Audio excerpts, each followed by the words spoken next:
Good morning, guys. My name is Dr. Baldwin, and I'm posting this to show you an example of what the expectation is for your presentations that you should be recording. Some of y'all have done a great job and made sure that you are a part of your recording, and you're recording it, and your visual aid is a part of your video recording, which is what you're supposed to be doing. Those of you that haven't been getting the grade that you need, I'm showing you that it's this simple for you to record and have your slides involved in your recording. I don't just want you to submit a PowerPoint presentation with one single slide with a 4-minute recording on it. You need to have, to put it the right way, your visual aid should be a part of your recording, not your recording be a part of your visual aid. I hope that makes sense. So you do that in whichever way you see fit. We're going to move on to this next slide. There's an introduction slide. There's going to be some things I'm going to tell you about this slide that should benefit your presentation. One thing you want to identify is that there are no complete sentences or paragraphs on this slide. There's bullet points. You shouldn't be sitting here reading word for word off your slides. If there shouldn't be any paragraphs or complete sentences, you should know your content. If your slide is covered in sentences, complete sentences and paragraphs, what do I need you to give the presentation for if I can just read the information myself? Some other things you want to identify on this slide is that if I used a photo on this visual aid, I cited where I got the information from. So for example, I got this photo from globalriskinsights.com. I'm not saying you have to say it during your presentation, but to have it on there means you're not plagiarizing.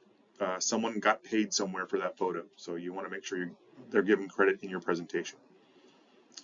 Another thing you want to identify in your presentation is on the bottom line.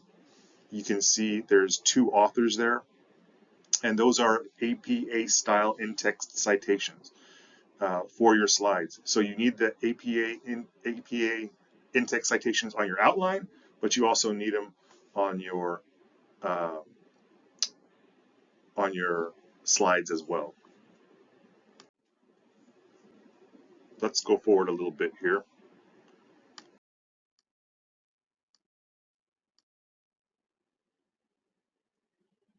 Okay, so we're on our conclusion slide here. We've progressed to this point. Again, there's still some APA references at the bottom. Again, bullet points, no complete sentences or paragraphs. You should know the content that you're covering. The goal of your persuasive presentation is necessarily to convince, persuade, change people's mind about a specific topic. You want to use your sources, your 5 sources, I think, that are necessary in order to convince people.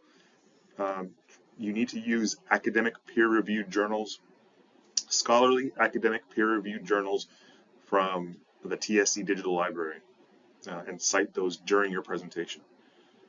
So for example, I could say, according to McCroskey and Tevin, an article they posted in 1999, students need to state their sources during their presentation, something like that.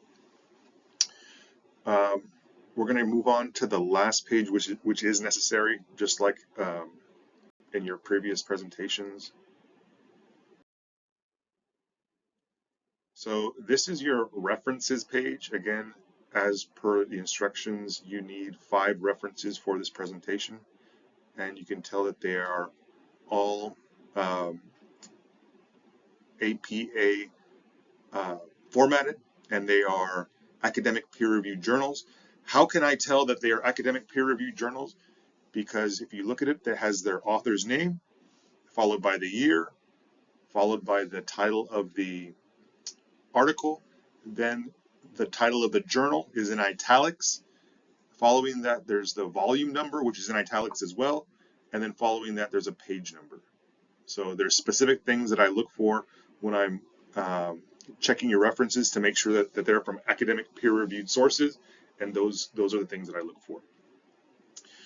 So again, those of you, I mean, there's people in the class that have done basically what this is, and had their presentations in this style, and they've received the highest scores. So I'm showing you that this is the way you're capable of doing it. Um, get it done this way, and I guarantee you your grade will be great. So get it done. Um, this is the last presentation you have of the semester. It's worth 20% of your grade. I want you to succeed. I want you to get the highest grade possible. Just do what it takes and succeed. Thanks. Have a great, I hope you had a great semester. Hope you learned something. And I hope you have a great winter break.